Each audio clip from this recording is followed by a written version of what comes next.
When we look at the current social and political landscape of our country today, we see that left to itself, humanity cannot create unity. Yet, the Bible tells us that unity is possible. Unity does exist. However, we remain inept at building it. The best that we can do is to maintain unity. Unfortunately, though, some are not willing to pay the price that is necessary to enter into unity or to preserve unity. And while humanity is incapable of bringing all things together, God has the ability to do so. Examples exist of perpetrators and victims being unified, adversaries becoming friends. The list goes on and on and on of the examples that we see of unlikely characters becoming united together. Within his epistle to the Ephesian church, Paul outlined God's bold initiative to forge unity out of disparate entities. To achieve this, God used a single principle, and that principle is Christ's blood. With the blood that was spilt on the cross, God can bring together not only the things of heaven and earth, but also can bring together and unite a divided humanity. Whereas unholy people cannot enter into fellowship with our holy Creator, God's plan called for using Christ's blood to redeem sinful people. He would transform them into a blameless and holy people, a sanctified people. Although they had been dead in sin and engaged in serving destructive and divisive forces, God was going to raise them up with Christ to participate in a new humanity as God's workmanship. Humanity itself, however, was divided. Some benefited from God's former covenant, while others remained far from God and without hope.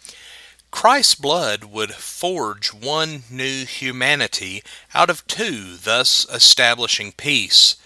But unity comes at a price. Christ's death paid that price in full, and while we cannot earn nor contribute toward establishing the unity that God creates, if we wish to participate in what God has achieved, it will also cost us something. In Jesus' words that we read in Luke 9, verses 33 and 34, "Whoever wants to be my disciple must deny themselves and take up their cross daily and follow me. For whoever wants to save their life will lose it, but whoever loses their life for me will save it." Or we see as Paul expresses this concept in 1 Corinthians 5 and verse 15, "He died for all, so that those who live should no longer live for themselves, but for him who died for them and was raised." Participating in God's unity requires us to abandon doing things our way. We must serve Christ. Not everyone is willing to be crucified with Christ in baptism in order to be raised up into a new life in God. Not everyone wants to begin living in a new way, promoting God's objectives and His direction in our life. But for those who are willing to depend upon Christ's blood, who are willing to walk in His footsteps, who are eager to become part of God's unity project, then Paul said, "Live a life worthy of the calling you have received. Make every effort to keep the unity of the Spirit in the bond of peace." Ephesians 4, verses 1 and 3. Friends, it's no wonder that within the spiritual warfare that we find ourselves, that we are not to allow evil to gain a foothold in our lives and thus grieve the Spirit of God. For God's work involves unifying everything together under the headship of Christ. Yes, friends, unity comes at a price.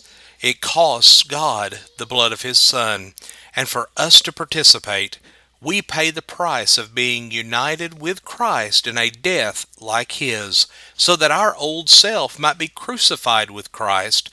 Becoming free from sin, we are to live for God, and we're to maintain what God has achieved.